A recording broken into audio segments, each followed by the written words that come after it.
நியாயாதிபதிகள் 2ஆம் அதிகாரம் 2-3 வசனங்கள். கர்த்தருடைய தூதனானவர் கில்காலிலிருந்து போகிமுக்கு வந்து, நான் உங்களை எகிப்திலிருந்து புறப்பட பண்ணி உங்கள் பிதாக்களுக்கு ஆணையிட்ட தேசத்தில் நான் உங்களை கொண்டு வந்து விட்டு உங்களோடு பண்ணின என் உடன்படிக்கையை நான் ஒரு காலம் முறித்துப் போடுவதில்லை என்றும், நீங்கள் இந்த தேசத்தின் குடிகளோடு உடன்படிக்கை பண்ணாமல் அவர்கள் பலிபீடங்களை இடித்துவிட கடவீர்கள் என்றும் சொன்னேன். ஆனாலும் என் சொல்லை கேளாதே போனீர்கள். ஏன் இப்படி செய்தீர்கள்? அடுத்த வசனம். ஆகையால் நான் அவர்களை உங்கள் முகத்திற்கு முன்பாக துரத்துவதில்லை என்றேன். அவர்கள் உங்களை நெருக்குவார்கள், அவர்களுடைய தேவர்கள் உங்களுடைய கண்ணிகள் ஆவார்கள் என்றார். இங்கு இரண்டாவதாக ஒரு வஞ்சனையை இந்த நியாயாதிபதிகளின் புத்தகம் 2ஆம் அதிகாரம் 2, 3, 4 வசனங்களிலே வாசிக்க கேட்டோம். அந்த தேவர்கள் உங்களுக்கு கண்ணியாக இருப்பார்கள் என்று தேவன் இஸ்ரவேல் ஜனங்களை எச்சரிக்கிறதை இங்கு நாம் கேட்டோம். The book of Judges chapter 2, 1, 2, 3 verses, it is written that their gods shall be as a thorns in your sides.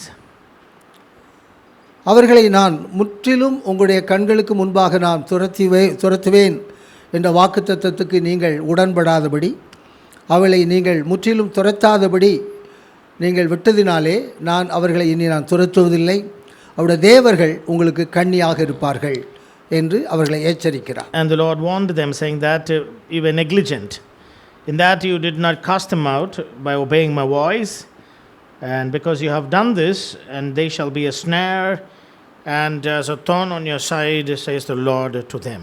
உபாகமம் 7ஆம் அதிகாரம் 2ஆம் வசனத்திலே, அந்த ஜாதிகளை உங்களுடைய கையிலே ஒப்புக்கொடுக்கும் போது அவர்களோடு உடன்படிக்கை பண்ண வேண்டாம், அவர்களுக்கு இரக்கம் காட்டாதபடி அவர்களை முழுவதும் அழித்து போட வேண்டும் என்ற கட்டளை மோசே மூலமாக அவர்களுக்கு கொடுக்கப்பட்டது.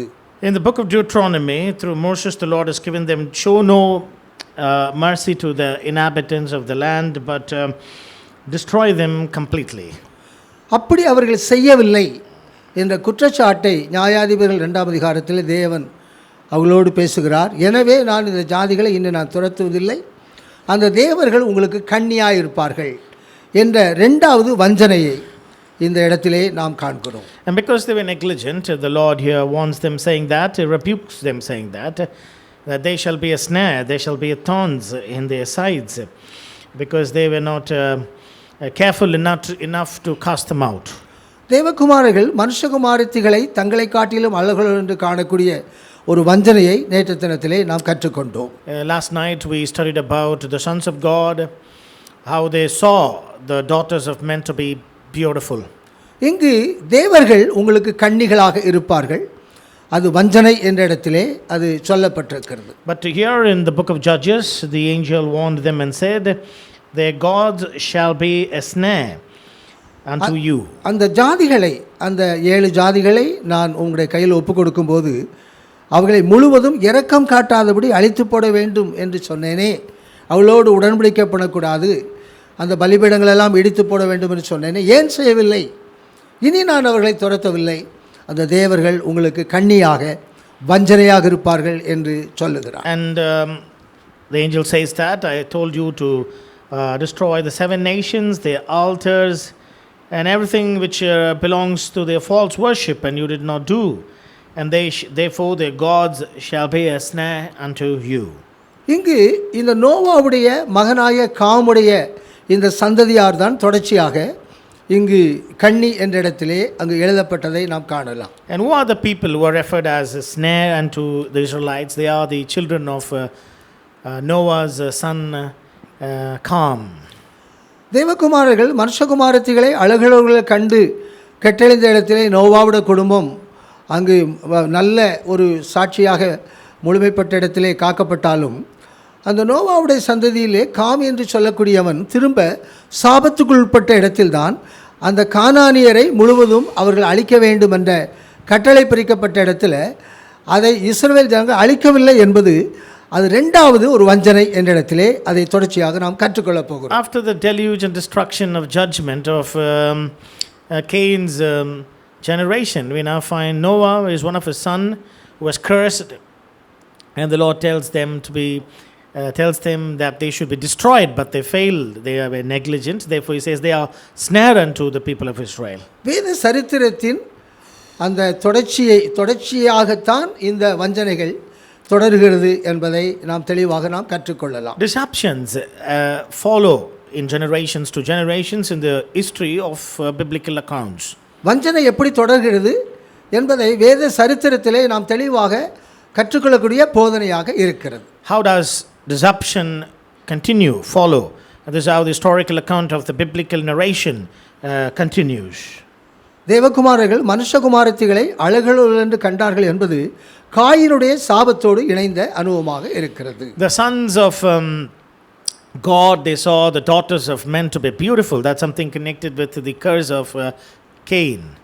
இங்கு தேவர்கள் உங்களுக்கு கன்னிகளாக இருப்பார்கள் என்பது இந்த நோவாவுடைய மகனாய காமை சபித்த இடத்திலே அவர்களை நீங்கள் அழிக்கவில்லை, அவர்களோடு உடன்படிக்கை பண்ணிவிட்டீர்கள், அவர்களுக்கு இரக்கம் பாராட்டி அழிக்கவில்லை என்ற இடத்திலே அந்த தேவர்கள் உங்களுக்கு கன்னியாக இருப்பார்கள் என்பது இரண்டாவது வஞ்சனையாக இருக்கிறது என்பதை நாம் கற்றுக்கொள்ளப் போகிறோம். And the second deception is about the Cain's generation, who would be a snare unto the people of Israel, because they made a league with them by not casting them away and by destroying the altars, and they disobeyed and disregarded God's voice. எனவே தெரிந்து கொள்ளப்பட்டவர்கள் கூடுமானால் வஞ்சிக்கப்பட்டு போவார்கள் என்ற ஆண்டவருடைய போதனை எச்சரிப்பிலே இந்த வஞ்சனைகள் என்பது வேதாகம சரித்திரத்திலே தொடர்ந்து வந்து கொண்டிருக்கிறதை நாம் காண முடியும். The Lord in Matthew 24, he said, if possible, even the very elect will be deceived. Therefore, deception from the very beginnings, from the origin of history of man, it's been following, it's been continuing through the narration of the Bible.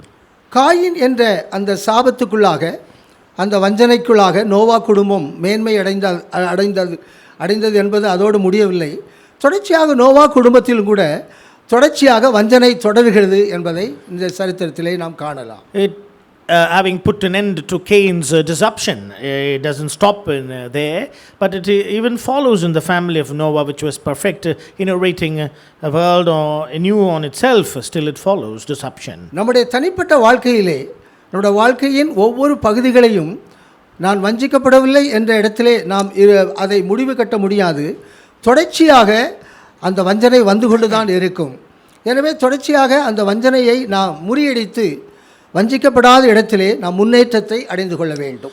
Deception follows. It's not that deception ceases, but it continues, it follows, and we have to be vigilant and be cautious enough to overcome it, and we need to see to it that it doesn't prevail us. தேவகுமாரர்கள் மனுஷகுமாரர்களை அதிக அழகுள்ள என்ற வஞ்சனையிலே நோவா குடும்பம் மேன்மையடைந்தாலும் தொடர்ச்சியாக நோவா குடும்பத்துக்குள்ள அந்த வஞ்சனை புகுந்து விட்டதே என்பதை சரித்திரத்திலே நாம் காண முடியும். And even within the Noah's family there is deception. The history now comes up with a new kind of deception inside the family of Noah, which has overcome or had trampled over the Cain's deception.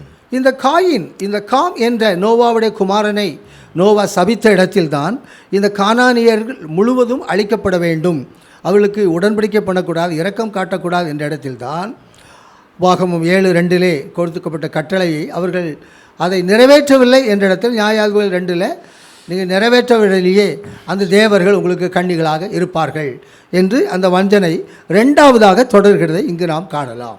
Deuteronomy chapter 7, the Lord said, cast away the 7 nations, but they failed. That's what in the book of Judges chapter 2 verse 1 to 3 we now study. இந்த வஞ்சனை என்பது நியாயாதிபதிகளின் புத்தகத்தில் அவர்கள் 6 ஜாதிகளுக்கு திரும்ப ஒப்பு கொடுக்கப்பட்டு கொண்டே இருக்கிறார்கள். அந்த வஞ்சனை தொடர்ந்து வந்து கொண்டே இருக்கிறது என்பது நியாயாதிபதிகளின் புத்தகத்திலே அந்த சரித்திரம் இருக்கிறது. அவர்கள் நியாயக்கேட்டின் புத்திரராகவே மாறிவிட்டார்கள் என்ற குற்றச்சாட்டை தேவன் அவர்கள் மேல் கொண்டு வருகிறார். 6 nations repeatedly back and forth, the people of Israel were subdued and subjected to the harassments, and it's been continuing throughout the book of Judges. எனவே அவர்கள் தேவர்கள் கன்னிகளாக இருப்பார்கள் என்று சொன்ன இடத்துல அது ஒரு வஞ்சனை. ஆகவே திரும்ப மெய்தேவனை விட்டு பொய் தேவனுக்குள்ளே போக இடத்துல தொடர்ச்சியாக 6 ஜாதிகளுக்கு ஒப்பு கொடுக்கிறார், நியாயாதிபதிகள் மூலமாக திருப்பி ரட்சிக்கிறார் என்பது வஞ்சனை தொடர்ந்து மாறி வந்து கொண்டே இருக்கிறது என்ற சரித்திரத்தை இந்த புத்தகத்திலே நாம் தொடர்ச்சியாக நாம் காணலாம். The book of Judges is an account of how the people of Israel repeatedly back and forth in a cyclic way they have been given to deceptions to the 6 nations of the land of Canaan and were harassed and been subdued by them. இந்த மெய்தேவனை நாம் முழுவதும் அன்பு கூறாதபடி பொய் தேவனை போகக்கூடிய இடத்துல அந்த வஞ்சனை தொடருவதன் காரணம் என்ன? What's the reason deception follows, and that a true God is not being sanctified perfectly enough to get rid of every other deceptions and people who are related to that? தேவனை ஒருவனும் ஒரு காலம் கண்டதில்லை என்று வேதத்திலே எழுதப்பட்டிருக்கிறது. The word of God says, no man has seen God at any time. எப்படி தேவனை நாம் முழுவதும் அன்பு கூறக்கூடிய இடத்திலே நாம் எப்படி அதை நாம் நம்முடைய வாழ்க்கையிலே நடைமுறையிலே கொண்டு வர முடியும்? What's a practical way to love God? Noah குடும்பம் முதல் வஞ்சனையிலே சிறப்பு பெற்று அங்கு சாட்சி பெற்றது உங்களுக்கு நன்றாக சொன்னேன். And last night I thought about how in the first deception they prevailed, the family of Noah, and inherited the promise of God. திராட்சை தோட்டத்தை நட்ட அங்கு திராட்சரசத்தை குடித்த இடத்திலே நோவா வஸ்திரம் விலகி இருந்த இடத்தில்தான் இந்த காமை நோவா சபித்ததை நமக்கு நன்றாக தெரியும். And the account of curse that fell upon Ham is well known to us, because he had a beverage which was intoxicating and he was naked, and that's a history about how he cursed one of his son. Noah தன்னுடைய பிள்ளைகளை சின்னதிலே எப்படி அவன் அந்த பிள்ளைகளை எடுத்திருப்பான். ஆகவே நோவாவுடைய முதிர் வயதில் அந்த பிள்ளைகள் தன் தகப்பனை தன்னை குழந்தையான நேரத்தில் நோவா எப்படி பராமரித்தாரோ அதே போல் அப்பா வயதான காலத்திலும் அந்த பிள்ளைகள் அப்பா வஸ்திரம் விலகி இருந்தாலும் எப்படி இருந்தாலும் அந்த பிள்ளைகளுக்கு தான் அதனுடைய பொறுப்பு. அப்பாவை தூக்க குளிப்பாட்ட எல்லாம் அவங்க தான் பொறுப்பு. ஆகவே தகப்பன் பிள்ளைகள் மேல் அன்பு கூர்ந்த இடத்துல, பிள்ளைகள் தகப்பனிடத்திலே அன்பு கூர்ந்த இடத்திலே உள்ள சேதம்தான் இங்கு மெய்தேவனை அவர்கள் தொடர்ச்சியாக அன்பு கூறாத ஒரு சேதமாக இருக்கிறது என்பதை இந்த சரித்திரத்தின் மூலமாக அதை நாம் கற்றுக்கொள்ள முடியும். From this historical narration of Noah and his nakedness and the curse that fell upon one of his sons is because there was no mutual exchange of love in between father and children. It's because fathers that take care of the children when they were born and growing up. The same applies when the parents, when they get old, because of the cause of rejection and negligence, this curse has to emerge. பெற்றோர்கள் பிள்ளைகளை எப்படி அன்பு கூறுகிறார்களோ அந்த இடத்திலே பிள்ளைகள் பெற்றோர்களை அதே போல அன்பு கூறக்கூடிய இடத்தில்தான் நாம் கடவுளை முழுமையும் நேசிக்கக்கூடிய இடத்திலே அது இருக்கிறது. It's about loving God is a parallel, or is in comparison as how we love our parents, and that mutual love in between parents and children. That's how we love God, and God loves us. ஆகவே தான் அந்த com அப்பா அப்படி கிடக்கிறாரு அப்படிங்கிறான். மற்ற பிள்ளைகள் அப்பா அப்படி நிர்வாணத்தை பார்க்கறதுனால அப்பாவை தூக்கி குளிப்பாட்டு வைக்கிறதெல்லாம் பிள்ளைகள் தான். எனவே மற்ற பிள்ளைகள் அதை அப்பாவை அன்பு கூர்ந்து பராமரித்தார்கள். இவன் அவர் கிடக்கிறாரு அப்படிங்கிற அளவில் இருந்ததுனால்தான் இந்த நோவா இந்த காமை சபித்தான் என்பதை நாம் உள்கருத்தாக நாம் விளங்கிக் கொள்ள வேண்டும். The inner meaning of the curse is that Ham went and published the nakedness of his father, which he is supposed to take care, but other children were concerned enough to cover him, but he was negligent, and this negligence of care was what curse in the life of Canaan. திராட்சை தோட்டம் என்பது திராட்சை ரசத்தை நாம் குடிக்கக்கூடிய வழக்கமான அனுபவங்களிலே அது கொஞ்சம் அதிகமாக ஒரு வெறியாக வந்து அதை தன்னை மறந்த இடத்திலே அவர் வஸ்திரம் விலகி இருந்த இடத்திலே அவர் இருந்தார் என்பது அது பெரிய விஷயங்கள் அல்ல. அது பிள்ளைகள் அதை சரிப்படுத்தக்கூடிய இடத்திலே அந்த அன்பு இருக்கிறது என்பதை நாம் அறிந்து கொள்ள முடியும். Noah had planted a vineyard and he's supposed to he has drunk, and there's a new world weather changes which he is not aware of, because of which he intoxicated, became naked, which he was unaware. But the children must have been careful enough or taken responsibility to cover up their nakedness, rather negligent enough to publish it for the shame of his father. ஒரு குடும்பம் என்றாலே அது ஒரே சரீரம் என்ற இடத்தில் தான் அது இருக்கிறது. எனவே பெற்றோர்கள் பிள்ளைகள், பிள்ளைகள் பெற்றோர்கள் என்ற இடத்துல ஒருவர் அங்கு அன்பு கூறக்கூடிய இடத்திலே அந்த முழுமையான அன்பு தான் நாம் கடவுளை நாம் முழுமையாக அன்பு கூறக்கூடிய இடத்திலே அது தொடரும் என்பதை இந்த சரித்திரத்திலே நாம் புரிந்து கொள்ளலாம். As a family, we have a role in each one's life. We play a great role. That's relationship. That's the relationship between a father and a child and whatever. And we have to love each other in the role that we play. That same applies to God and us. And we do care about one another in mutual love. இதுதான் இந்த com என்ற கானானியர்களை அங்கு முழுவதுமாக அது சபிக்கப்படக்கூடிய இடத்திலும் அவர்களை அந்த ஜனத்தை முழுவதும் அழித்து போட்டு அதை ஆபிரகாமுக்கு ஆண்டவர் வாக்குத்தத்தமாக கானான் தேசமாக கொடுக்கக்கூடிய இடத்துல இந்த வாக்குத்தத்தமாக இருக்கிறது. Which is the reason why Noah had to curse one of his son, and then later God had to give that land to Abraham's descendant, and they had to be destroyed, wiped out from the land of Canaan. This is how the narration of the word of God goes. ஆபிரகாமுக்கு அந்த கானான் தேச வாக்குத்தத்தமாக கொடுக்கப்பட்டாலும் அந்த கானான் தேசத்தை Abraham, Isaac, யாக்கோபு என்ற முற்பிதாக்கள் தங்களுடைய உயிரோடு இருந்த நாட்களில் அதை பெற்றுக்கொள்ள முடியாதபடி போனதன் காரணம் அங்கு ஒரு வஞ்சனை ஆபிரகாமுடைய வாழ்க்கையில் இருக்கிறது. அது ஆகார் அந்த இஸ்மவேல் பெற்றெடுத்த இடத்தில் காணப்படக்கூடிய வஞ்சனையாக இருக்கிறது. Though the Lord had promised the patriarchs Abraham, Isaac and Jacob the land of Canaan, nevertheless they were not able to inherit in their lifetime. It's because of certain deception which has covered their life, especially the life of Abraham. The Agar, the bondwoman, she was one of the cause of deception that had failed or he backslided to inherit the land of Canaan. அந்த com என்ற அந்த மகனுடைய அந்த சந்ததியார் அந்த ஜாதிகள் எல்லாவற்றையும் ஆபிரகாமுக்கு கானான் தேசம் என்ற வாக்குத்தத்தம் கொடுத்திருக்கிறார். அது ஆபிரகாம் அவைகளை முழுவதும் அழித்து அதை சுதந்திரமாக்கி கொள்ள வேண்டும் என்பதுதான் உண்மை. ஆனால் ஆபிரகாம், ஈசாக், யாக்கோபுடைய நாட்களில் அது அவங்களுக்கு சுதந்திரமாக கிடைக்கவில்லை.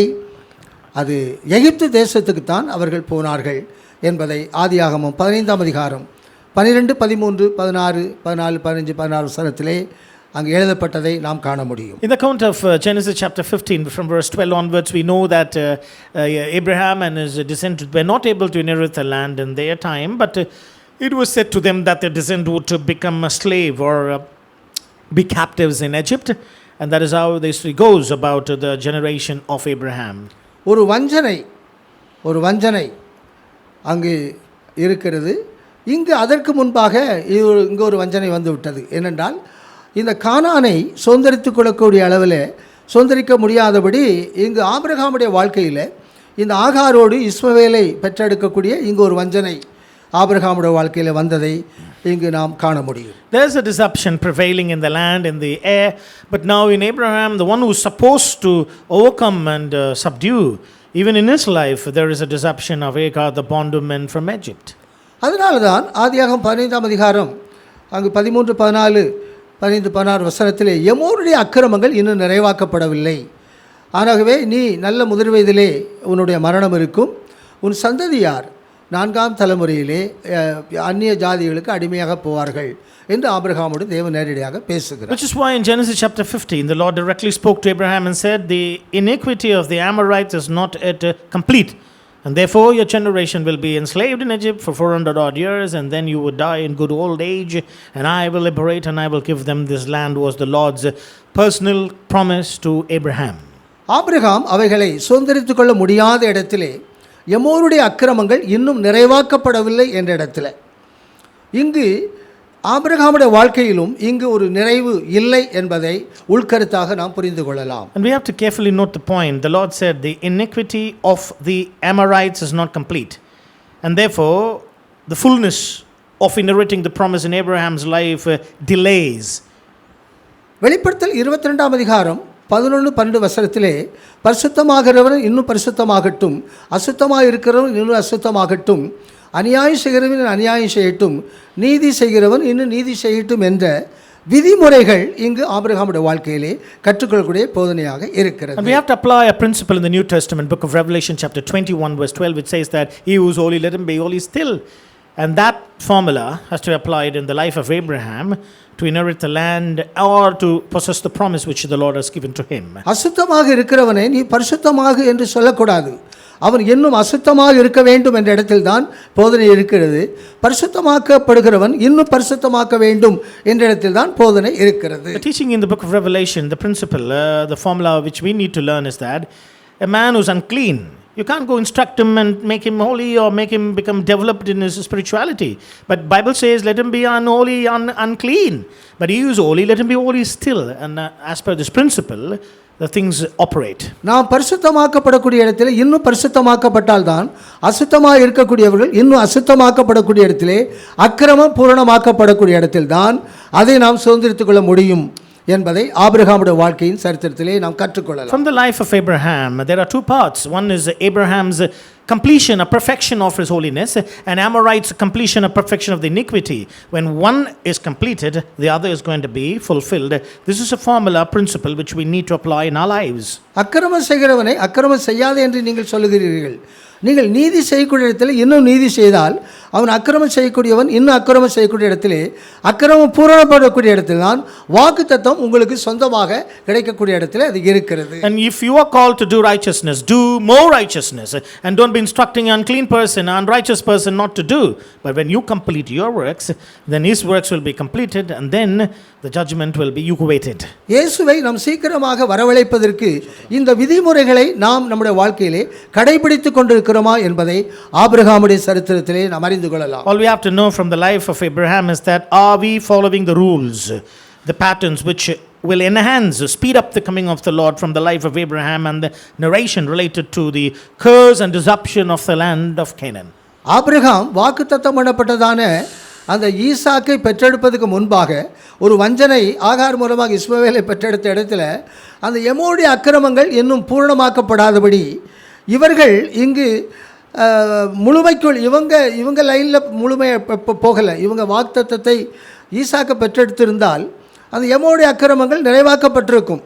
எனவே ஈசாக்கை பெற்றெடுப்பதற்கு பதிலாக இஸ்மவேலை பெற்றெடுத்த இடத்துல இவங்க இறங்குறதுனால எமோடைய அக்கிரமங்கள் நிறைவாக்கப்படுவதற்கு பதிலாக எமோருடைய அக்கிரமங்கள் குறைவாக்கப்படக்கூடிய இடத்தில் இருந்ததுனால வாக்குத்தத்தம் ஆபிரகாமுக்கு கிடைக்கவில்லை என்ற போதனையை நாம் கற்றுக்கொள்ள வேண்டும். In the life of Abraham and in the generation of Abraham, the promised tarried, delayed is because of they not begetting the promise of Isaac, but rather they went down to beget Ismail, and therefore the iniquity of the Amorite was not completed, which delayed the promise together, and it dragged to further time period. புதிய ஏற்பாட்டிலே ஒரு வசனத்தை சும்மா பேசிட்டு போனால் அது ஒன்றும் நடக்காது, அது வீண். எனவே சரித்திர ஆராய்ச்சிக்குள்ளே நாம் கொண்டு வந்து புதிய ஏற்பாட்டின் விதிமுறைகள் என்ன என்பதை நாம் ஆராய்ச்சிக்குள் கொண்டு வந்தால் தான் நம்முடைய வாழ்க்கை ஒரு நிறைவுக்குள் பூரணத்துக்குள் கொண்டு போக முடியும் என்பதை இந்த சரித்திரத்திலே நாம் விளங்கிக் கொள்ளலாம். We are called to a completion, a perfection, a fullness, and just by listening to casual surface level meditation of the scripture won't help. We need to apply deeper truth and principles, rules from the historical narration of the patriarchs, especially Abraham and his life and his family, for of application of New Testament truth. சுத்திகரிப்பு கூட்டத்தை தூக்கி துறை எரிஞ்சா தான் பரிசுத்தமாக்கப்படக்கூடிய இடத்தில் பூரணமாக்கப்படக்கூடிய இடத்தில் நமக்கு கிடைக்கும் என்பதை நாம் ஆரம்பத்திலே உங்களுக்கு நான் சொன்னேன். In the beginning I told you sanctification, cleansing meeting we have to cancel, and we have to become holy, we have to perfect holiness in the fear of God. எழுமனு அறிக்கையிட்டு சுத்திகரித்து கொண்டே இருந்தால் அது சாகு வரைக்கும் அதுதான் கிடைக்கும், அதுக்கு மேலே போகக்கூடாது.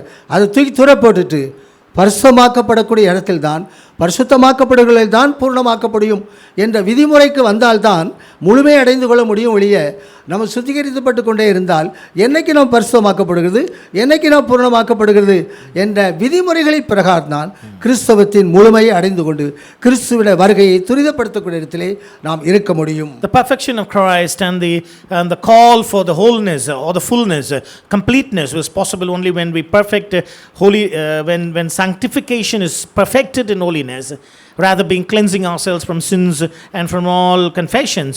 That won't help us to be completed when the Lord for the coming of the Lord. இன்னைக்கு குடும்பங்கள் பெற்றோர்கள் தான் பிள்ளைகளுக்கு செய்ய வேண்டிய எல்லாவற்றையும் செய்து முடிச்சிட்டு போகிறாங்க ஒழிய, அதே போல் பிள்ளைகளை எப்படி பெற்றோர்கள் அவங்களுக்கு செய்ய வேண்டிய கடமைகளை முடிச்சிருக்காங்களோ அதே போல் அந்த பிள்ளைகள் பெற்றோர்களுக்கு செய்ய வேண்டிய கடமைகளை முடிச்சிருக்காங்களா அப்படிங்கிற இடத்தில் தான் நாம் தேவனில் அன்பு கூறக்கூடிய இடத்திலே நாம் தேவன் நம்மில் அன்பு கூர்ந்தார் இல்லையா, நாம் தேவனில் அன்பு கூற முடிகிறதா என்பதை பெற்றோர்கள் பிள்ளைகள் பெற்றோர்கள் என்ற நோவா குடும்பத்திலே கண்ட சரித்திரத்தில் தான் கடவுள் நம்மில் அன்பு கூறுவது போல நாம் கடவுள் ஏன் அன்பு கூற முடியல என்பது குடும்பத்திலே நாம் கற்றுக்கொள்ளக்கூடிய போதனையாக இருக்கிறது. Loving God loved us and we love him back, and this is applied from the family principles. The parents love the children, and the children mutually got to return back the love, and this is how we love God and God loves us, and has to be applied and completed in one's life. நம்ம பெற்றோர்கள் நமக்கு செய்ய வேண்டிய கடமைகளை செய்யிட்டாங்க, நம்முடைய பெற்றோர்களுக்கு செய்யலை. நம்ம பிள்ளைகளை பெற்று போட்டு பிள்ளைகளுக்கு வேண்டிய கடமைகளை செய்கிறோம், அந்த பிள்ளைகள் நமக்கு செய்ய மாட்டாங்க.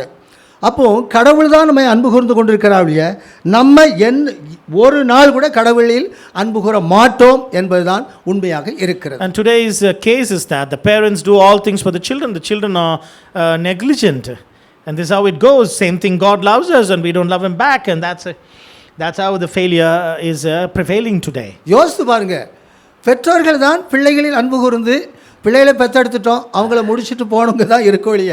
என்னைக்கு பிள்ளைகள் பெற்றோர்களை அன்பு கூர்ந்தாங்க அப்படிங்கிற இடத்துல கடவுள் தான் மனுஷன் மேல் அன்பு கூர்றாருடைய, மனுஷர்கள் கடவுளை அன்பு கூர்ந்த இடத்திலே அன்பு கூறக்கூடிய இடத்துல இல்லை என்பதை குடும்ப வாழ்க்கையிலே நாம் திருஷ்டாந்தமாக விளங்கிக் கொள்ளலாம். There's a comparison from the example of a family. You see, practically, parents love the children. They do everything for the children because they begetted them. But the children care less. That's how the case is today in this present world. So is the love in between. God loves us. We care little about loving God back, or his order, or his patterns. This is how the case goes. எங்கள் அம்மா என்னை எப்படி பெற்று வளர்த்து கொண்டு வந்தாங்களோ அதுபோல் எங்கள் அம்மாவுடைய கடைசி நேரத்தில் இந்த காலுக்குள்ளே அந்த அடக்கம் மகிமையாக நடந்தது நாம் அனைவருக்கும் சாட்சியாக இருக்கிறது. My mother, she bore me and she brought me up, and it was a measure that at the end of her life she passed away in this hall, and we gave her a very glorious funeral. சிஸ்டருடைய அப்பா அம்மா எப்படி அவர்களை வளர்த்தார்களோ அதுபோல் சிஸ்டருடைய அப்பா அம்மாவும் இந்த ஹாலில் தான் நாம் அந்த மகிமையான காரியங்களை நாம் செய்தோம் என்பது சாட்சியாக இருக்கு. There's also a testimony that, sister, we know how their parents had brought her up, but we gave a very glorious funeral to both the mother and the father in this very place, and we honored them. பெற்றோர்கள் நம்மை அன்பு கூற இடத்திலே, நாம் பிள்ளைகள் பெற்றோரில் அன்பு கூறுகிற இடத்திலே அது சரியாக முழுமைப்பட்டக்கூடிய இடத்தில் இருக்கிறதா என்பதை கடவுள் நம்மில் அன்பு கூற இடத்திலே நாமும் கடவுள் அன்பு கூறுகிறோம் என்ற இடத்திலே அது நிறைவாக முழுமையாக இருக்கிறது. The love of the parents and the children has to be mutual. Otherwise it's evil. So does the love in between God and us has got to be. God loves us, we have to love him back. And that's how it is completed or perfected in our lives. ஆபிரகாமுக்கு வாக்குத்தத்தம் இந்த கானான் தேசம் காம முழுவதும் அழிச்சிட்டு இந்த ஜாதிகளை அழிச்சிட்டு உனக்கு தருவேன்னு சொல்லியாச்சு. அதுக்கு ஈசாக்கை பெற்றெடுத்திருந்தால் அது உடனே அந்த எமோரின் அக்கிரமங்கள் நிறைவாக இருக்கும், அந்த இடமும் உங்களுக்கு கிடைச்சிருக்கும். ஆனால் ஒரு வஞ்சனை வந்துட்டு ஈசாக்கை பெற்றெடுப்பதுக்கு முன்பாக இஸ்மவேலை பெற்றெடுத்ததுனால கடவுள் சொல்லிட்டாரு, இனி எமோரி அக்கிரமங்கள் நிறைவாக்கப்படுறதுக்கு ஒரு டைம் ஆகும்பா, இந்த இடம் உனக்கு நான் தர முடியாது, நீ அந்நிய தேசத்தில் அடிமைகளாக போக வேண்டும் என்ற ஒரு வஞ்சனைக்குள்ளாக அது காலதாமதம் ஆகி போனதை நாம் காணலாம். There's a delay in time because of misplacing his priorities by begetting Ismail, and therefore the Lord had to tell him the delay in Genesis and about the promise being lagging and going for another time period and generation. அங்கு உபாகமம் 7ஆம் அதிகாரத்திலே கானான் தேசத்தை கொடுத்துட்டார், அந்த சந்ததிக்கு கொடுத்துட்டார்.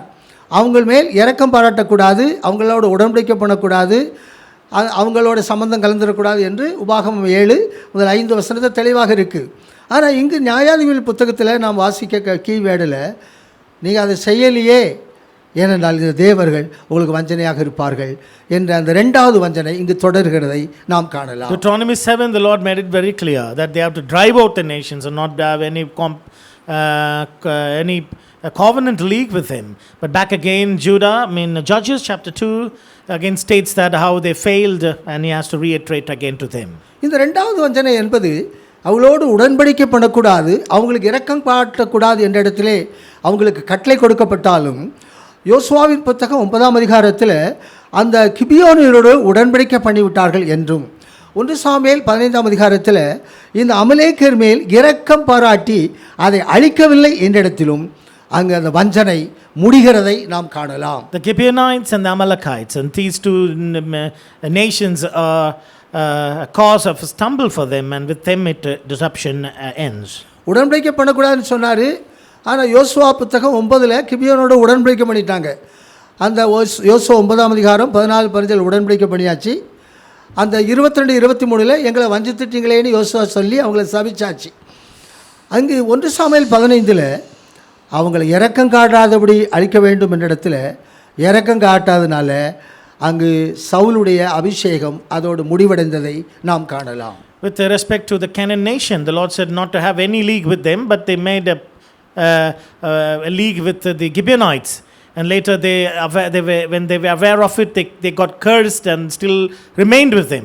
In 1 Samuel chapter 15, in the case of Amalek, we know how the anointed king Saul showed negligence and left out, he did not obey the instruction of God by destroying Amalek. எப்ராயின் கோத்திரத்து தலைவனாகிய யோசுவா மூப்பொருளும் சேர்ந்து யோசுவா புத்தகம் 9 கிபியோனியரோடு வஞ்சிக்கப்பட்டார்கள். அதுக்கு பின்பு அந்த வஞ்சனையின் மூலமாக அவர்களை சபித்தார்கள் என்பது சரித்திரத்திலே இருக்கிறது. In the historical account of the book of Joshua chapter 9, the history of Gibeonites, how they deceived and made covenant with Joshua and the men, the elders, is written.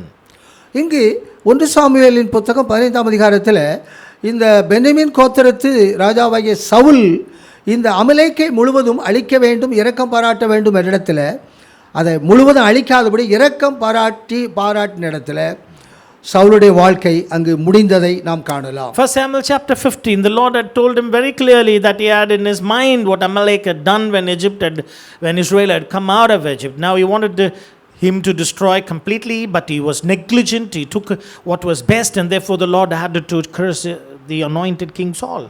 எனவே ஆபிரகாம், ஈசாக்கு, யாக்கோபு அங்கு ஒரு வஞ்சனையினாலே அவர்களும் அந்த அக்கிரமம் நிறைவாக்கப்படாமல் எகிப்துக்கு போனாங்கன்னு சொன்னாலும், அந்த வாக்தத்தம் அவர்களுக்கு கொடுக்கப்பட்டாலும் உடன்படிக்கை பண்ணிவிட்டார்கள். இரக்கம் பாராட்டாதபடி அதை அழிக்கவில்லை என்ற இடத்துல சவுல் ராஜாவோடு கூட அவங்களுடைய பாவங்கள் கூட்டி போன இடத்திலே அவர்கள் அந்த வஞ்சனையிலே முடிவடைந்ததை வேத சரித்திரத்திலே நாம் காணலாம். And the history ends in Saul. It says that they added up iniquity to one another in Saul the king. It all came to a climax. எப்படி போய் முடியுது பாருங்க. இந்த சாமுவேல் வருவரைக்கும் அந்த ஒழுங்குக்குள்ளாக சவுல் இருக்க முடியவில்லை. அமலேக்கரை இரக்கம் பாராட்டாதபடி அழிக்க வேண்டும் என்ற கட்டளைக்கு சவுலால் கீழ்ப்படிய முடியவில்லை என்பதிலே அங்கு முடிவடைகிறது. There is a discipline, a rule which Samuel lays until he comes. There is a command that he gives that he has to completely wipe out Amalek. Both of the disciplines Saul failed to accomplish. 1 Samuel 13 Samuel வர வரைக்கும் காத்திருக்கவில்லை என்பது அந்த முறைமைக்குள் ஒழுங்குக்குள் சவுல் இல்லை என்பதும், 1 Samuel 15 கர்த்தருடைய கட்டளைக்கு கீழ்ப்படியவில்லை என்ற இடத்திலும், அந்த ஒழுங்குக்குள்ளும் இல்லை, கர்த்தருடைய கட்டளைக்கு கீழ்ப்படியவும் இல்லை என்ற இடத்துல அங்கு முடிவடைகிறதை நாம் காண முடியும். Chapter 13 of 1 Samuel, he could not wait patiently until the arrival of Samuel. He was not in that order. Then in 15 he commanded to wipe out. He was not able to execute the judgment but was negligent, both of which he failed and he was rejected. ஈசாக்கை பெற்றெடுத்து கானானை சொந்தரிக்க முடியாத இடத்திலே, எமோடைய அக்கிரமங்கள் நிறைவாக்கப்படாதபடி இன்னும் குறைவாக இருக்கக்கூடிய இடத்துல ஒரு வஞ்சனை ஆகார் மூலமாக இஸ்மவேலை பெற்ற இடத்திலே உள்ள நியாயப்பிரமாணம் அங்கு இருக்கிறதுனால அந்த ஆரோனின் முறைமையில் நியாயப்பிரமாணத்துக்கு கீழ்ப்படிய முடியவில்லை. மெல்கிசேதேக்கின் முறைமையில்தான் நாம் பிரமாணங்களுக்கு கீழ்ப்படிய முடியும் என்ற உண்மைக்கு சரித்திரங்கள் தெளிவாக இருக்கிறது. The history is a type of the New Testament truth, in that the order of Aaron never aided anyone to obey. Only the order of Melchizedek gives grace to obey. We learn from the historical account of the patriarchs. ரோமர் 8ஆம் அதிகாரம் அங்கு 7ஆம் வசனத்திலே மாம்ச சிந்த தேவனுக்கு விரோதமான பகை அது தேவனுடைய நியாயப்பிரமாணத்துக்கு கீழ்ப்படிய கூடாமலும் இருக்கிறது என்று பவுல் எழுதுகிறார். Romans chapter 8, Paul writes, "For to be carnally minded is enmity against God, for it cannot please God or obey God," is what Paul writes about to the carnal mind. அதனால் ரோமர் 8:3 பிரகாரம் நியாயப்பிரமாணத்தின்படி யாரும் கீழ்ப்படியக்கூடாது என்ற இடத்துல தேவனே தம்முடைய குமாரனை அந்த நியாயப்பிரமாணம் முழுவதும் கீழ்ப்படியக்கூடிய இடத்திலே அவர் அனுப்பினார் என்று ரோமர் 8:3 நாம் காணலாம். Romans chapter 8 verse 3, it is written, God had to send his son in condemning sin in the flesh, because nobody was able to keep the law and perfect, and therefore his son has to come and destroy sin in the flesh. நியாயப்பிரமாணத்துக்கு தம்முடைய குமாரனுடைய மாம்சத்தில் தான் நியாயப்பிரமாணத்தை நிறைவேற்றி முடிக்க முடியும் இல்லையா? நியாயப்பிரமாணத்தின்படி உள்ள ஒருவரும் நியாயப்பிரமாணத்துக்கு கீழ்ப்படியக்கூடாமலும் இருக்கிறது என்ற நிலையில்தான் நியாயப்பிரமாணம் முடிகிறதை நாம் காணலாம். The law is brought to an end only in the flesh of his son, in that the Old Testament people were not able to do anything, but only the son was able to keep and complete perfect this in his life. எனவே தான் Saul Samuel வருவரைக்கும் அவரால் அங்கு இருக்க முடியவில்லை, பொறுமையாக இருக்க முடியவில்லை. அமலேக்கரை அழிக்க வேண்டும் என்ற கட்டளைக்கு கீழ்ப்படிய முடியவில்லை. எனவே சாமுவேல் வர வரைக்கும் காத்திருக்க முடியவில்லை என்ற இடத்திலும் அந்த சாமுவேல் சொன்ன கர்த்தருடைய வார்த்தைக்கு கீழ்ப்படிய முடியவில்லை என்பது நியாயப்பிரமாணத்தோடு இணைந்த அனுபவங்களாக இருக்கிறது. Saul was not able to obey. Saul was not able to be patient. And this is something related to the Old Testament law. மெல்கிசேதேக்கின் முறைமைக்குள்தான் நாம் கீழ்ப்படிய முடியும் என்ற உண்மையை நாம் அறிந்து கொள்ளலாம். Only within the order of Melchizedek we learn that we will be able to obey. ஆரோனின் முறைமைக்குள்ளே தேவனுடைய கட்டளைக்கு நாம் கீழ்ப்படிய முடியாது. மெல்கிசேதேக்கு முறைமைக்குள்ளே தான் கட்டளைக்கு நாம் கீழ்ப்படிய முடியும் என்ற உண்மையை இது வெளிப்படுத்துகிறது. And this reveals the truth that within the order of Melchizedek we will be able to patiently obey the commands of God. மெல்கிசேதேக்கின் முறைமையை இந்த பூமியிலே கொண்டு வந்த பின்புதான் சீஷரை பார்த்து ஒருவரில் ஒருவர் அன்பு கூற வேண்டும் என்ற கட்டளையை தேவன் கொடுக்கிறார். And the Lord, after the order of Melchizedek, establishes a principle that we have to love one another. மெல்கிசேதேக்கு முறைமைக்குள்ள தான் ஒருவரில் அன்பு கூற முடியும். ஆரோனின் முறைமைக்குள்ள ஒருவருக்கு ஒரு அன்பு கூற முடியாது என்பதை தான் இந்த சரித்திரத்தின் திருஷ்டாந்தத்திலே நாம் போதனையாக கற்றுக்கொள்ளலாம். This historical narration teaches us the truth. Only within the order of Melchizedek we will be able to love one another.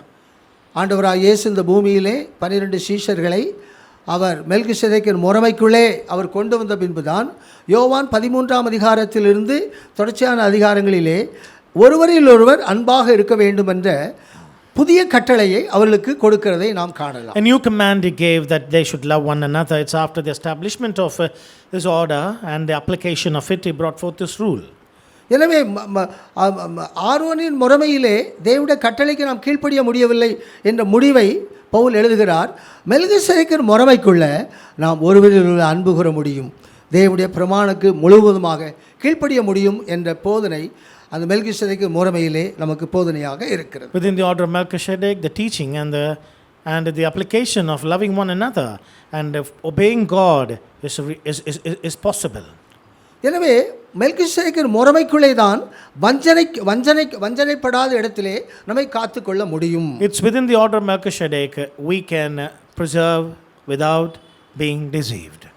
2 தெசலோனிக்கேயர் 3ஆம் அதிகாரம் 6ஆம் வசனத்திலே இந்த நீங்கள் கற்றுக்கொண்ட முறைமைக்கு விரோதமாக இருக்கிறவர்களை விட்டு விலகுங்கள் என்ற இடத்திலே ஒரு கட்டளை பிறப்பிக்கப்படுகிறது. And there is a command, a charge by Apostle Paul in Thessalonians. He says that those who oppose this discipline, this tradition, separate from them.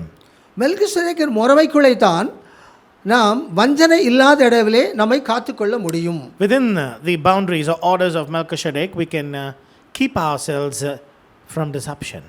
ஏனென்றால் இந்த முறைமை தான் ஒரு வஞ்சனை நம்மளுக்குள்ளே வராதபடி அந்த முறைமைக்குள்ள தான் நாம் காக்கப்படக்கூடிய இடத்திலே நாம் இருக்கிறோம். And this order is laid by God that we can be protected when we apply ourselves within or remain within that framework. மெல்கிசேதேக்கு முறைமைக்குள்ளே நாம் வஞ்சிக்கப்படாதபடி காக்கப்படக்கூடிய இடத்திலும் நாம் ஒருவரில் ஒருவர் அன்பு கூறக்கூடிய இடத்திலும் இருக்கிறோம் என்பது புதிய ஏற்பாட்டின் போதனையாக இருக்கிறது. The New Testament teaching is about Melchizedek order within which we love each other, we obey God.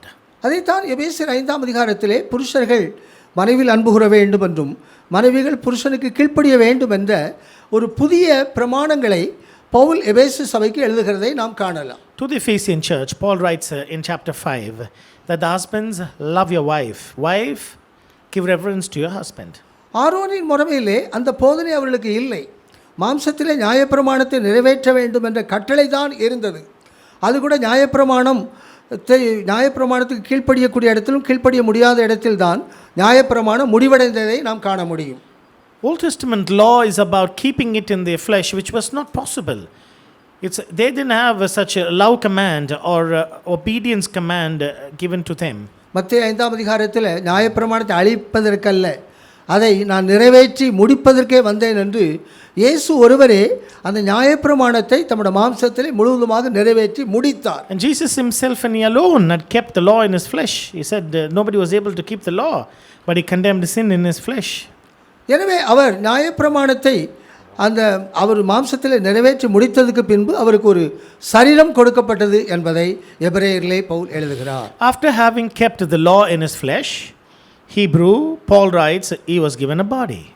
அங்குதான் மெல்கிசேதேக்கின் முறைமையை அவர் தம்முடைய 12 சீஷர்களுக்குள்ளும் கொண்டு வருகிறதை நாம் காணலாம். After he had a body to do the will of God, he was able to lead his disciples in this order.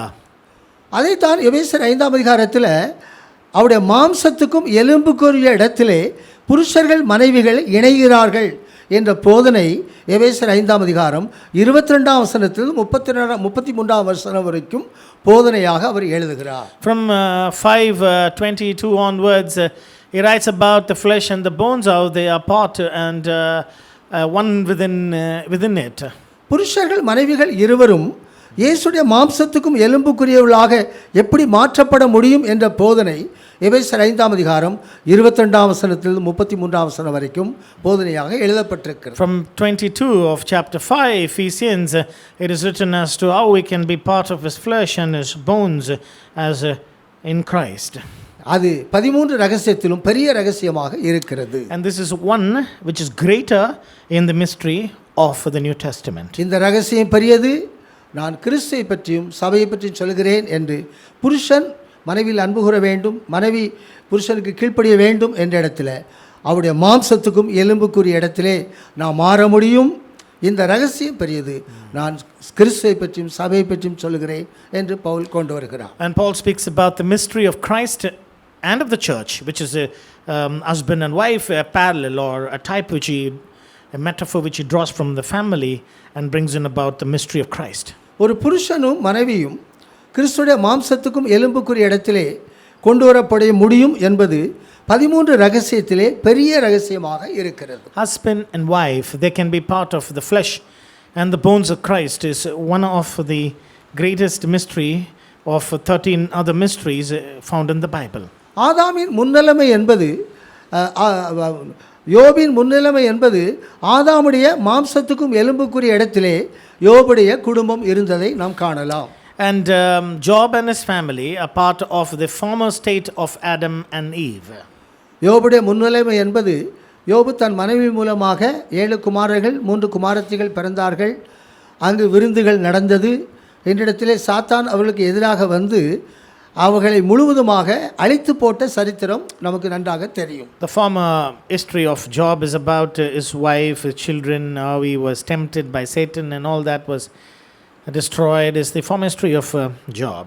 அது ஆதாமின் மாம்சத்துக்கும் எலும்புக்குரிய இடத்தில்தான் யோபுடைய வாழ்க்கை இருந்ததை நாம் காணலாம். And that is about the relation about Adam's flesh and bones. எனவேதான் அவன் மாம்சமும் எலும்பும் நீ தொடும்போது உம்மை தூசிப்பான் என்ற இடத்திலே சாத்தான் யோபுக்கு விரோதமாக சவால் விடுகிறதை நாம் காண முடியும். And Satan challenged God and said, when you touch his flesh and bones, he will curse you outright.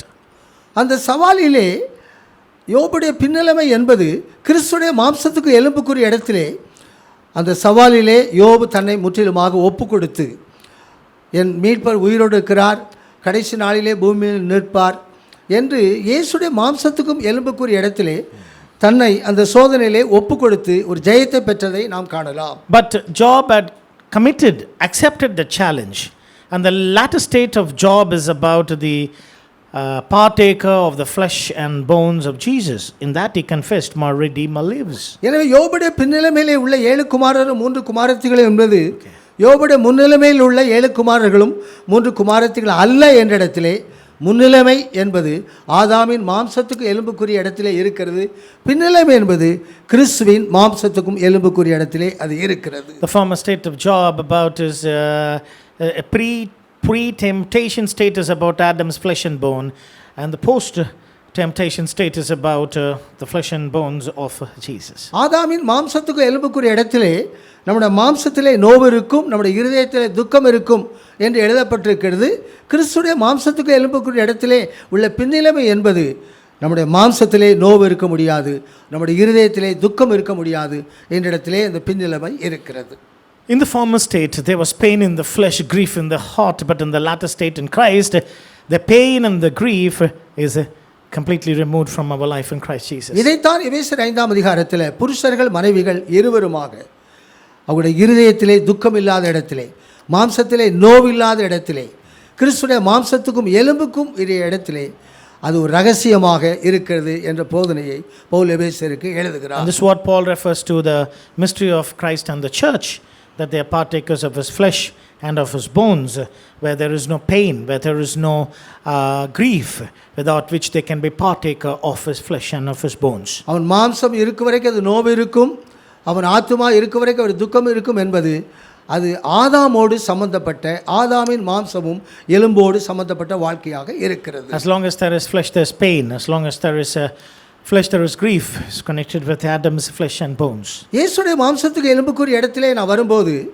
நம்முடைய இருதயத்திலே உள்ள ஆனந்த தைலத்தின் அபிஷேகமும், நம்முடைய மாம்சமும் எலும்பும் என்ற இடத்திலே எந்த விதமான வேதனை இல்லை என்ற இடத்திலே நாம் கிறிஸ்துடைய மாம்சத்துக்கு எலும்புக்குரிய இடத்திலே நாம் மாற்றப்பட்டிருக்கிறோம். We are changed, transformed from one end to another.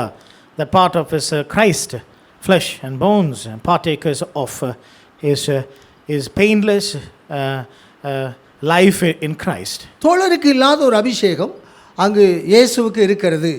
எபிரேயர் 1:9 தோழரை பார்க்கிலும் உம்மை ஆனந்த தைலத்தினாலே அபிஷேகம் பண்ணுகிறார் என்று பவுல் எழுதுகிறார். Hebrew chapter 1 verse 9, Paul wrote that he had an oil of gladness more than his brethren. தோழர்கள் அனைவருக்கும் அந்த மாம்சத்திலும் எலும்பிலும் நோவு இருப்பதன் காரணம் அவங்களுடைய இருதயத்திலே அந்த சந்தோஷம் இல்லை. ஆத்துமாவிலே துக்கம் இருக்கிறது, மாம்சத்திலே நோவு இருக்கிறது என்று சொன்ன இடத்தில்தான் 4000 ஆண்டு காலமாக மனிதர்கள் வாழ்ந்தார்கள். 4000 long years they had pain in the body, they had grief in the heart. That was the case before Christ, before the oil of gladness was poured to Christ in the New Testament phenomenon. லூக்கா 9ஆம் அதிகாரம் 10ஆம் வசனத்திலே எருசலேமில் நடக்க போகிற பாடுமரங்களை குறித்து மோசேயும் எலியாவும் மருவமலையிலே பேசிக்கொண்டு இருக்கிற நேரத்திலே தோழரை காட்டிலும் இயேசுவாகிய தமக்கு ஆனந்த தைலத்தின் அபிஷேகம் இருக்கிறது என்ற அந்த எருசலேமில் உள்ள பேச்சு தான் அவர்களோடு பேசக்கூடிய பேச்சாக இருந்தது. And the speech which Moses and Elijah had spoken to Christ on the Mount of Transfiguration is about the suffering, about the oil of gladness which Christ has more than his brothers. எபிரேயர் 12ஆம் அதிகாரம் 2ஆம் வசனத்திலே தமக்கு முன் வைத்திருக்கிற சந்தோஷத்தின் பொருட்டு அவமானத்தை எண்ணாமல் சிலுவையை சகித்தார் என்று பவுல் அதை எழுதுகிறார். Also further Paul refers in 12:1 that he endured the shame of the cross for joy which was kept before him. ஆனந்த தைலத்தின் அபிஷேகத்தின் மூலமாக தோழரை காட்டிலும் அவர் அங்கு எருசலேமிலே பாடுபடக்கூடிய பாடு இருக்கிறது என்பதை அங்கு அவர்கள் பேசிக்கொண்ட பேச்சிலே அதை நாம் அறிந்து கொள்ளக்கூடிய அனுபவமாக இருக்கிறது. And by the conversation which they had, in the dialogue they had with one another, we can find he had more gladness than his brothers. எபிரேயர் 12ஆம் அதிகாரம் 2ஆம் வசனத்தில் தமக்கு முன் வைத்திருக்கிற சந்தோஷத்தின் பொருட்டு அவமானத்தை நாமல் சிலுவை சகித்தார் என்பது சந்தோஷத்தின் மூலமாகத்தான் நாம் எல்லாவற்றையும் மேற்கொள்ள முடியும் என்பது பவுல் எபிரேயருக்கு எழுதின போதனையாக இருக்கிறது. Hebrew chapter 12 verse 1, for the joy which was kept before him, and that's the underlying principle, he was able to endure the shame of the cross. Through the joy we can prevail everything. இயேசுவுடைய உயிர்த்தெழுதலுக்கு பின்புதான், வலது பார்சத்திலே போய் அவர் நமக்கு அபிஷேகத்தை தந்த பின்புதான் அந்த சந்தோஷம் நம்முடைய இருதயத்துக்குள்ளே நிறைவாக இருக்கிறது. It's after the resurrection of Christ that he ascended and sent forth the Holy Ghost we have joy complete. அதுதான் என் மீட்பர் உயிரோடு இருக்கிறார் என்ற அந்த உயிர்த்தெழுதல் 4000 ஆண்டுகளுக்கு முன்பாக வாழ்ந்த அவன், நமக்கு தெரியும் 2000 வருஷத்துக்கு முன்பாக உயிர்த்தெழுந்தார் என்பது தெரியும்.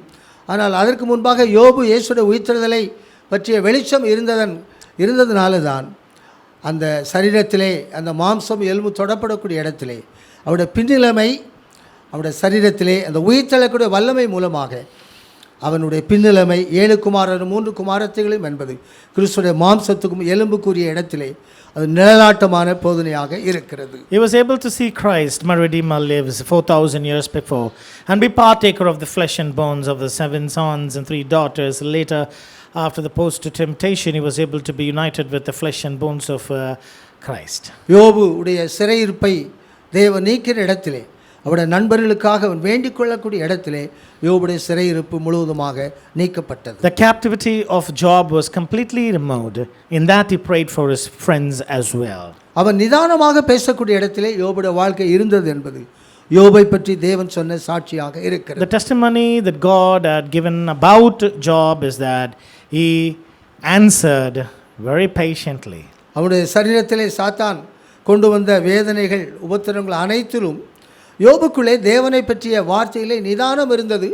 நண்பர்களுக்கு அந்த நிதானம் இல்லை என்ற இடத்தில் தான் சிநேகிதர் மேல் கோபம் மூண்டது என்ற இடத்திலே சொல்லப்பட்டது. In all of the trials that he went through, Job was careful to choose his words and speak. Later the Lord had to say his friends were very negligent in their speech, but Job was careful to speak. எனவேதான் இந்த புதிய ஏற்பாட்டிலே மெல்கிசேதேக்கின் முறைமைக்குள் தான் தேவன் நம்மில் அன்பு கூர்ந்த இடத்துல நாம் முழுமையாக தேவனில் அன்பு கூறக்கூடிய இடத்திலே அவருடைய மாம்சத்துக்கும் எலும்புக்குரிய இடத்திலே நாம் இருக்கிறோம் என்பதை எபேசியர் 5 பவுல் போதனையாக எழுதுகிறார். So we are part of his flesh and of his bones in the order of Melchizedek. In the New Testament church, that we are partakers of the blessing of the Christ. முதல் வஞ்சனையிலே நோவாவின் குடும்பம் மேன்மையாக இருந்தாலும் அதே குடும்பத்திலே இரண்டாவது வஞ்சனை தொடர்கிறதை வேத சரித்திரத்திலே நாம் கற்றுக்கொண்டோம். Deception is the topic, and Noah and his family were able to prevail against the first deception, but within the family of Noah in the New World Order, there was another deception which continued in the nations.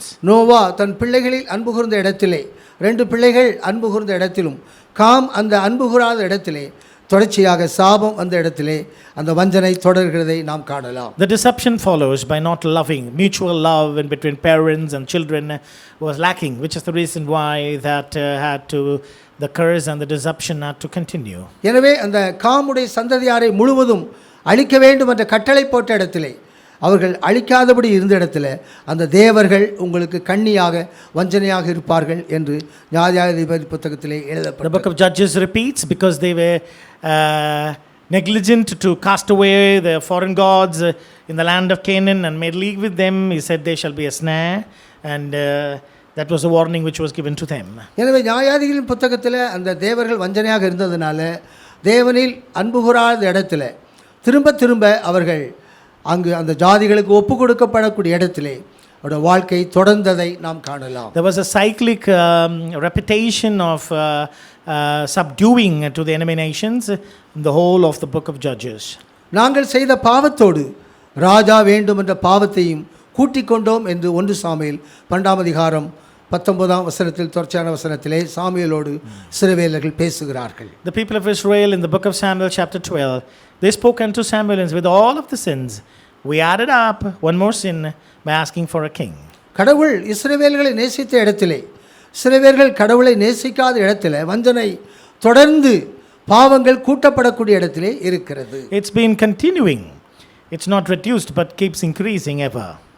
நாம் எந்த அளவுக்கு நாம் வஞ்சிக்கப்படுகிறோமோ அந்த அளவுக்கு நம்முடைய வாழ்க்கையிலே பாவத்தை நாம் கூட்டிக் கொண்டே போகிறோம் என்பது இந்த சரித்திரத்திலே நாம் கற்றுக்கொள்ளக்கூடிய போதனை. And the more deception, the more we increase iniquity is what we need to learn from this account of historical account. யோசுவாவின் நாட்களில் அவர்கள் உடன்படிக்கை பண்ணினார்கள். சவுலின் நாட்களில் இரக்கம் பாராட்டாதபடி அவர்கள் அந்த அந்த கட்டளையை மீறினார்கள் என்பதோடு கூட அது இஸ்ரவேலுடைய சரித்திரங்கள் நஷ்டப்பட்டு போனதை நாம் படிக்கலாம். During the times of Joshua, they made a league with the nation of Israel, and during the times of Saul, they were not able to obey the commandment to destroy the land of the enemies. கானான் தேசத்தை தேவன் அங்கு இஸ்ரவேல் ஜனங்களுக்கு கொடுத்தாலும் கூட பாவத்தை கூட்டிக் கொண்டே தான் போகிறார்கள். சவுலை தள்ளக்கூடிய இடத்திலே கோபத்திலே கொடுத்து உக்கிரத்திலே எடுத்துக்கொண்டேன் என்ற இடத்தில்தான் அந்த இஸ்ரவேலுடைய சரித்திரங்கள் முடிவடைந்ததை நாம் காணலாம். The history of Israel ended up in this because iniquity abounded. The Lord said, I gave in my wrath and took it in my displeasure. காத்திருக்கக்கூடிய இடத்திலும் இல்லை, கீழ்ப்படியக்கூடிய இடத்திலும் இல்லை என்பது முடிவாக இருக்கிறது. And the end result is they did not wait patiently, they did not obey. சவுலை தள்ளி தாவீதை தெரிந்து கொண்ட இடத்திலே கர்த்தருக்காக பொறுமையோடு காத்திருந்தேன் என்ற இடத்திலும் தேவனுக்கு முழுவதுமாக கீழ்ப்படிந்தேன் இடத்திலும் தாவீதுடைய வாழ்க்கை தொடர்கிறதை நாம் காணலாம். I rejected Saul, but I elected David. David was a man who waited patiently to the Lord and obeyed the Lord's voice. அதைத்தான் நான் புதிய ஏற்பாட்டுக்கு நிழலாக நாம் கொண்டு வருகிறோம். எபேசியர் 5 அதிகாரத்தில் புருஷர்கள் மனைவியில் அன்பு கூற இடத்திலும் மனைவிகள் புருஷருக்கு கீழ்ப்படியக்கூடிய இடத்திலும் இயேசுடைய மாம்சத்துக்கும் எலும்புக்கும் இடத்திலும் அது ரகசியமாக இருக்கிறது என்ற போதனை நம் ஒவ்வொருவருக்குரியதாக இருக்கிறது. And this truth is what we apply from the New Testament, a mystery of Christ and the church, the husband love, wife rever. This is the mystery of Christ, partaker of his flesh and bones of Christ. எனவே இந்த மெல்கிசேதேக்கின் முறைமையிலே நாம் ஒருவரில் ஒருவர் அன்பு கூறக்கூடிய போதனை இந்த நாளிலே நம்ம ஒவ்வொருவருக்குரியதாக இருக்கட்டும். Therefore, under the order of Melchizedek, let's take this lesson. We got to love one another. ஆதாமின் மாம்சம் எலும்பு நம்முடைய வாழ்க்கையிலே துக்கத்தையும் வேதனையும் கொண்டு வரக்கூடிய இடத்தில் இருக்கிறது. இயேசுடைய மாம்சத்துக்கும் எலும்புக்குரிய இடத்திலே ஆனந்த தைலத்தின் அபிஷேகமும் நம்முடைய மாம்சத்திலே வேதனை இல்லாத இடத்துல எல்லாவற்றையும் மேற்கொள்ளக்கூடிய இடத்திலே அது இருக்கிறது. If you are part of Adam's flesh and bones, then grief and pain is your part. But if you are part of Christ, then you will have joy of the oil of gladness. தமக்கு முன் வைத்திருக்கிற சந்தோஷத்தின் பொருட்டு அவமானத்தை எண்ணாமல் சிலுவையை அவர் சகித்தார். And he endured the shame of the cross for the joy which was kept before him. இந்த நாளிலே நாம் சந்தோஷத்தினாலே அன்பினாலே எல்லாவற்றையும் மேற்கொள்ளக்கூடிய இடத்திலே நாம் இருக்கிறோம். We prevail everything through love. எந்த விதமான வஞ்சனை நம்முடைய வாழ்க்கையில் இல்லாதபடி இந்த முறைமைக்குள்ளே நாம் முழுமையாக நம்மை காத்துக்கொள்வோம். Let's protect ourselves within this order without any deception. தேவன் நம்மில் அன்பு கூறக்கூடிய இடத்திலே நாம் முழுமையாக தேவனில் அன்பு கூறக்கூடிய இடத்திலே நாம் இருப்போம். Let's love God and let's perfectly love God.